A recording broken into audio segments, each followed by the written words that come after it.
ஒழுவின்றி குரானை தொடலாமா குரானை ஓதலாமா அப்படின்னு கேட்குறான்.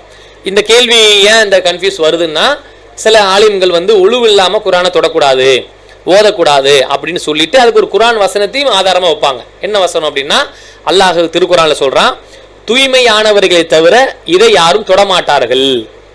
அல்லாஹ் தூய்மையானவரை தவிர மற்றவர்கள் இதை தொடமாட்டாங்கன்னு அல்லாஹ் குரான்ல ஒரு வசனத்துல சொல்றான்.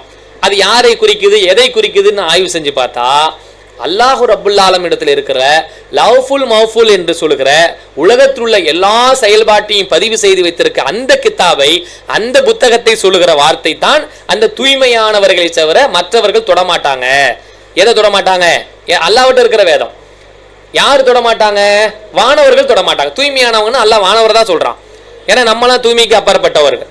நம்மகிட்ட பாவம், குற்றம், குறைகள், நல்லது கெட்டது எல்லாமே இருக்கும். மாணவர்கள் அல்லாஹ் ஏவிதியை தவிர எதையும் மாறு செய்ய மாட்டாங்க. மறதி கிடையாது, பலகீனம் கிடையாது, அவங்கள்ட்ட எந்த வகையான கலப்படம் கிடையாது, பொய் கிடையாது, இட்டு கெட்டது எதுவுமே கிடையாது. தூய்மையானவர்கள் என்று தகுதி படைத்த வார்த்தைக்கு சொந்தக்காரங்க சுபஹான் அல்லாஹ். அல்லாஹ் தான் ரொம்ப தூய்மையானவன். அல்லாஹ் படைத்திருக்கிற படைப்புகள்ல வானவர்களையும் அல்லாஹ் தூய்மையானவன்னு சொல்றான்.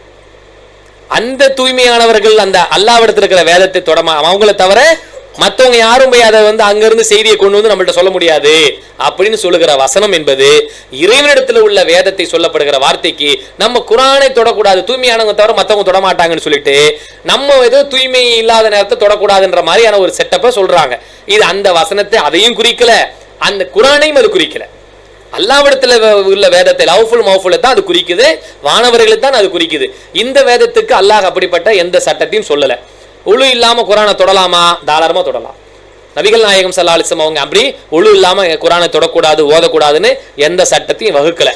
அன்னை ஆயிஷா ரலியல்லாஹு அன்ஹா அவர்கள் மாதவிலக்கு ஏற்பட்ட நேரங்கள்ல அவங்களுடைய மடிகள்ல சாய்ந்து கொண்டு அல்லாஹ்வின் தூதர் ஸல்லல்லாஹு அலைஹி வஸல்லம் அவங்க குரான் ஓதுவாங்கன்ற செய்தி நம்ம பார்க்கிறோம். அவங்க மடியில சாஞ்சிக்கிட்டு ரசூல்லா குரான் ஓதிக்கிட்டு இருப்பாங்க, அவங்க கேட்டுக்கிட்டு இருப்பாங்க அப்படின்ற செய்தியெல்லாம் பார்க்கிறோம். ரசூல்லா அப்படி எந்த ஒரு சட்டத்தையும் நீங்க ஒழு இல்லாம நீங்க குரானை தொடக்கூடாதுன்ற விஷயத்த சொன்னதையும் எங்கேயும் பார்க்க முடியல. அதனால தாராளமா ஒழு இல்லாத நேரங்களில் குரானை தொடலாம், குரானை ஓதலாம். ஒழு என்பது தொழுகைக்குத்தான் அல்லாஹ் கடமையாக்கியிருக்கான். ஒழு எங்கிட்ட சட்டம் ரொம்ப கட்டாயம் சொல்லப்படுதுன்னா தொழுகைக்குத்தான் அல்லாஹ் ரொம்ப வலியுறுத்துறான். குரானை தொடறதுக்கோ குரான் ஓதுறதுக்கோ கேட்டாங்களே நோன்பு வைக்கவோ மற்ற விஷயங்களுக்கெல்லாம் ஒழுவை அல்லாஹ் கட்டாயப்படுத்தவே இல்லைன்றதை நம்ம புரிஞ்சுக்கிட்டோம்னா போதுமானது.